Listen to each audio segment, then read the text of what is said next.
दोस्तों नमस्कार, कैसे हो आप सब। आशा करता हूँ अच्छे होंगे। दोस्तों आज है दिन मंडे का और आज डेट है 6 फरवरी 2023 और टाइम हो रहा है 7:49 हो चुके हैं शाम के। और मैं अभी आ रहा हूँ खाली टर्मिनल 2 एयरपोर्ट से और खाली आ रहा हूँ रजोकरी वाली साइड से, क्योंकि आपको जैसे कि पता ही है, मैंने बताया भी था कि दिल्ली कैंट वाला जो फ्लाईओवर है वो हो रखा है बंद, जिसकी वजह से प्रॉब्लम ये हो रही है कि द्वारका जाने वाले जो पालम वाला रास्ता है वो पूरा का पूरा चौक पड़ा हुआ है। क्योंकि जितना भी ट्रैफिक उधर से जिनको हरिनगर विकासपुरी जाना होता है वो अब यूज वो वाला कर रहे हैं। तो यूज करते करते क्या है, सर्विस लाइन पे ले आते हैं। सर्विस लाइन ऑलरेडी पहले से ही बिजी चलता था, पर पहले ये होता था मूविंग रहता था। अब क्या है कि मूविंग भी नहीं है, बिल्कुल चौक हो रखा है। तो मैं एयरपोर्ट से देख लिया था, मेरे पास ट्रिप लोकेशन डाली थी, उधर ही की साइड की आ रही थी। फिर मैंने डिवाइस बंद करके यहाँ से आया हूँ और यहाँ रजोकरी से यू टर्न लिया मैंने। यू टर्न लेके जब हम लिंक रोड की तरफ चलते हैं तो यहाँ पर भी पूरा का पूरा भसड़ वाला जाम लगा हुआ था। तो 20 मिनट यहाँ पर खराब हुए मेरे। यहाँ पर खराब होके फिर मैं अभी निकल के आया हूँ जाम से। तो दोस्तों आज मैं मॉर्निंग में निकला था करीब 7:30 बजे और पहली ट्रिप मेरे पास आई थी द्वारका, ये स्कॉन टेम्पल के वहीं से आई थी। MRV स्कूल है यहाँ पर, MRV स्कूल के पास से आई थी। जसोला की ट्रिप थी। तो कोई सर्च नहीं, कोई कुछ नहीं। सुबह सुबह लकीली होता है कई बार के सर्च भी मिल जाता है। मोस्टली जब बारिश वगैरह होती है या डिमांड हाई होती है, फ्लाइट्स वगैरह होती है, स्टेशन जाना होता है, तब मतलब ये होता है कि सर्च मिल जाता है। नहीं तो सर्च स्टार्ट ये करते हैं जब हम लोग निकल जाते हैं 8 साढ़े 8 के बाद ये सर्च देना स्टार्ट करते हैं। वो भी इनका सर्च का कुछ पता ही नहीं है, असली है नकली है, बस दिखा देते हैं सर्च है। तो सर्च में आई तो ड्यूटी ठीक है, वरना नहीं आई तो ऐसे भी होता है कि आपको दिखा दिया जाता है उसमें सर्च लगा हुआ है, पर ड्यूटी नहीं आती, बिना सर्च की आती है। तो ऊपर मालिक है सबका और जो मर्जी इसको देना है, जिस ड्राइवर को कृपा करनी है उसकी कृपा कर देगा, सर्च वगैरह दे देगा। बाकी जिसको नहीं देना उसको बेचारे को बिना सर्च के भगाता रहेगा उल्टी पुल्टी राइट। तो दोस्तों ऐसे ही मेरे साथ भी मतलब यही है, कोई सर्च में ट्रिप मिलती नहीं है। एक आध ट्रिप आ जाती है सर्च में तो आ ही जाती है, वरना कोई भी ट्रिप सर्च में नहीं आती। तो जसोला की मैंने छोड़ी, उसके बाद मेरे पास बुकिंग आ गई थी इधर की बाराखंबा की। तो अपोजिट साइड सरिता विहार से आ गई थी। तो मैं जैसे मुड़ा, मैंने CNG पंप दिख गया, मैं CNG एक ही पॉइंट बचा था तो मैंने कहा यार डलवा लेता हूँ, फिर ऑफिस वाला टाइम हो जाएगा, अदरवाइज फिर कोई फ़ायदा नहीं है। तो CNG वहाँ से फिल कराई फटाफट, फिर उनको लेकर आया बाराखंबा से मेरे पास जो बुकिंग आ गई थी, बाराखंबा से आई थी मेरे पास दोस्तों, बाराखंबा से मेरे पास बुकिंग आई थी लेडी हार्डिंग हॉस्पिटल से हरिनगर की। तो हरिनगर पहले तो मैं सोच रहा हरिनगर की यार ट्रिप है, उधर दिल्ली कैंट वाला साइड तो नहीं पड़ेगा। तो देखा तो 35 मिनट बताया था ड्रॉप का। तो पटेल नगर से होते हुए सीधा कीर्ति नगर मोमेंट मॉल से लेफ्ट मार के सीधा आपका मायापुरी फ्लाईओवर, वहाँ से फिर दीनदयाल पे ड्रॉप था। तो दीनदयाल राइट मार के फटाफट उनको दीनदयाल पे छोड़ा। छोड़ने से पहले ही मेरे पास जहाँ छोड़ रहा था उसके अपोजिट साइड से बुकिंग आ गई थी। तो बुकिंग आई थी 1.1 के सर्च में और बुकिंग थी गुड़गांव सेक्टर 52 की, सुशांत यूनिवर्सिटी आई थिंक वहाँ की थी। तो उनको ये लगा लो कि 1.5 घंटे में छोड़ा मैंने और वहाँ निकल के वहीं से गया था दिल्ली कैंट से। और तभी पता चला, अपडेट मिला कि हाँ भाई फ्लाईओवर बंद है अभी भी। तो दोस्तों अभी बंद कितने दिन बंद है ये नहीं पता चल पा रहा, पर जिस हिसाब से उन्होंने बैरिकेडिंग कर रखे हैं, डिवाइडर लगा रखे हैं, उस हिसाब से मुझे लग नहीं रहा कि 8-10 दिन तक ये खुलेगा। तो जिस भी भाई को पता हो मुझे कमेंट्स करके बताना, और जो भी भाई उस तरफ रहता हो तो उसको क्या डिफिकल्टी हो रही है, मतलब घर जाने में कितनी देर में पहुंच रहा है। अब जैसे मैं द्वारका रहता हूँ, मुझे भी दिक्कत तो हो ही रही है दोस्तों। जहाँ 16 किलोमीटर की रास्ता है वो आपका 20-22 किलोमीटर हो जाए तो कितना डिफिकल्ट लगता है।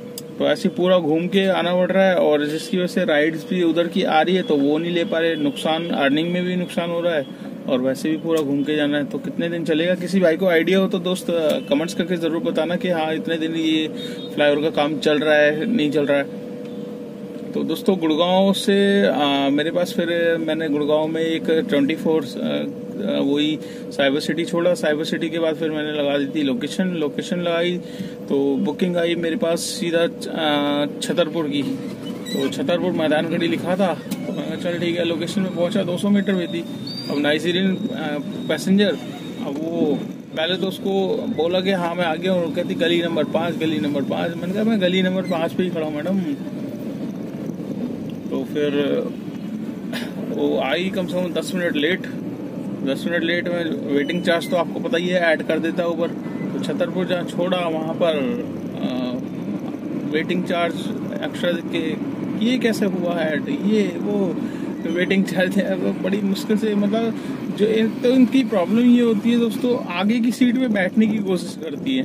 ठीक है, आगे की सीट पे पता नहीं इनको क्या लगता है कि यार आगे की सीट पे आपको बैठना है। तो देखो ड्राइवर अनकंफर्टेबल फील करता है, ठीक है।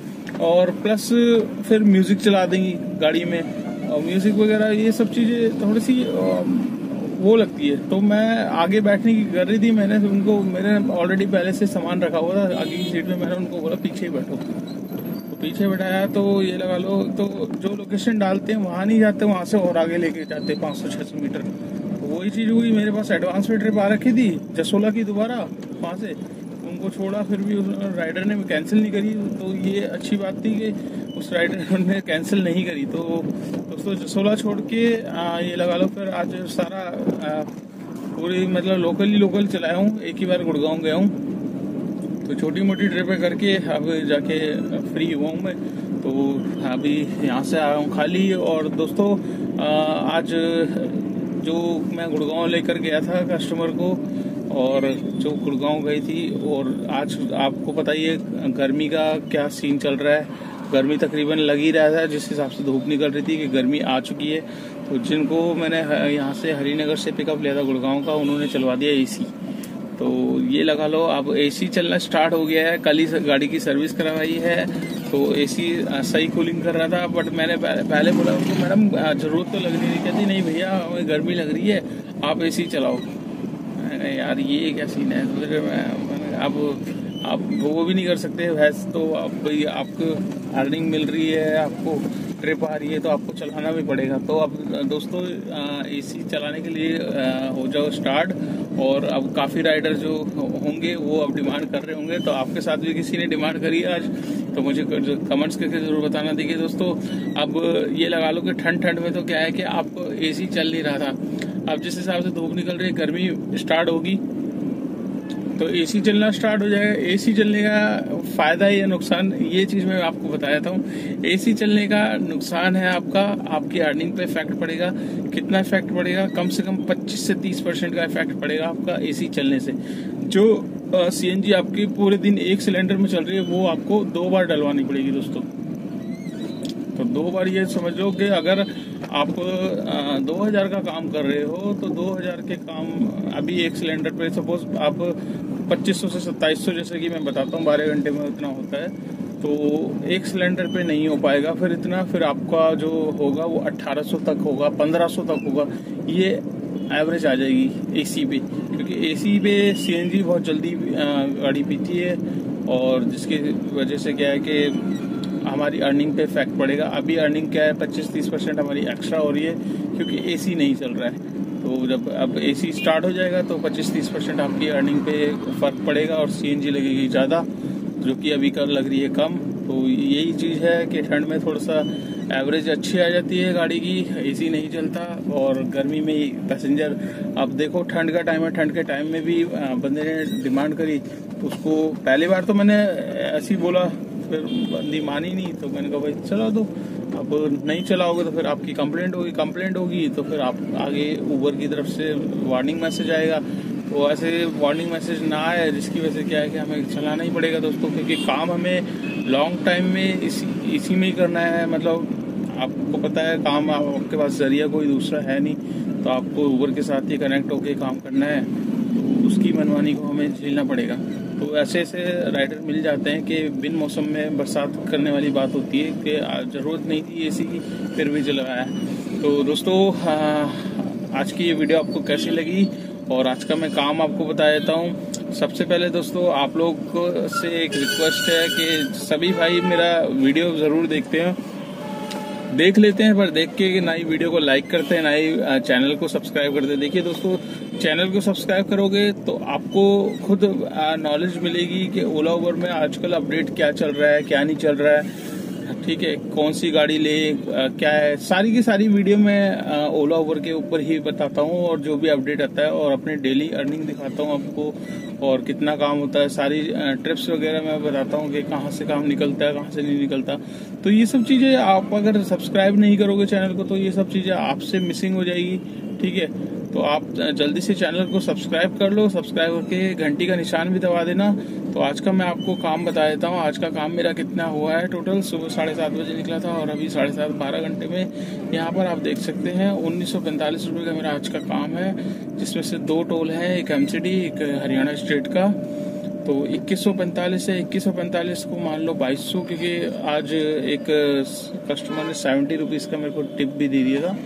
तो 2200 रुपये का काम है। 2200 में से 200 रुपये हटा लेते हैं, टोल के साइड में रखते हैं। और सीएनजी जो लगी है मेरी दोस्तों, अभी मेरे पास सीएनजी दोबारा मैंने डलवाई थी करीब 486 रुपये की, और सुबह डलवाई थी मैंने 500 नहीं, सुबह डलवाई थी 486, और शाम को मैंने डलवाई थी 512 रुपये की। तो जिसमें से मेरी सीएनजी 2 पॉइंट गिरे हैं, 3 पॉइंट पूरे के पूरे हैं। तो तकरीबन मेरी सीएनजी जो लग चुकी है दोस्तों, 600 रुपये तक की सीएनजी लग गई है। तो 2000 के काम में 600 की सीएनजी हटा लेंगे, बचे 1400 रुपये। 1400 में से 200 रुपये गाड़ी की फिटनेस परमिट, ये सब चीज़ें जो खर्चा होता है वो निकाल देंगे। तो 200 रुपये इसको भी निकाल दीजिए, तो बचे 1200 रुपये। 1200 रुपये आज की नेट इनकम है। तो इस नेट इनकम में मेरे को किसी को कुछ नहीं देना, ये मेरा अपना प्रॉफिट है। तो गाड़ी का भी सब कुछ निकाल खोल के इतना काम होता है दोस्तों 12 घंटे में। और अब जैसे एसी चलने लगेगा तो उसमें अर्निंग में भी फर्क पड़ेगा, बट काम आपको गर्मी में ज़्यादा देखने को मिलेगा, क्योंकि गर्मी में काम इसलिए होता है कि गर्मी में जो कस्टमर है वो ऑटो वगैरह में जाना प्रेफर नहीं करते, वो कैब में ही लेंगे, एसी कैब में। तो उस हिसाब से आई होप उबर ओला दोनों ही एसी का फेयर हम लोगों को दे। तो दोस्तों इस व्लॉग को यहीं पे एंड करता हूँ। वीडियो आपको कैसी लगी लाइक जरूर करना, चैनल पे फर्स्ट टाइम हो तो चैनल को सब्सक्राइब कर लेना, दोस्तों के साथ शेयर करना मत भूलिएगा। जितना आप वीडियो को शेयर करोगे उतनी मेरी वीडियो आगे पहुंचेगी, उन भाइयों के पास जाएगी जो ओला उबर के बारे में जानना चाहते हैं एक्चुअल में कितना काम है ओला उबर में, नई गाड़ी लेने में फ़ायदा है, पुरानी गाड़ी लेके चलाने में फ़ायदा है, डिज़ायर से कितना काम होता है, वैगनर से कितना काम होता है, एर्टिगा से कितना काम होता है 12 घंटे में, या फिर छोटी गाड़ी कौन सी बेस्ट है, जिसमें मतलब दिल्ली एनसीआर में चलाने के लिए कौन सी बेस्ट है। तो ये सारी की सारी वीडियो मैंने डाली हुई है, आप डिस्क्रिप्शन बॉक्स में जाइए, वीडियो लिंक वाइज लगी हुई है, आप वहाँ से चेकआउट कर सकते हैं। तो चलिए दोस्तों इस व्लॉग को कर लेते हैं यहीं पे एंड, और मिलते हैं कल नेक्स्ट डे पे। तब तक के लिए बाय बाय।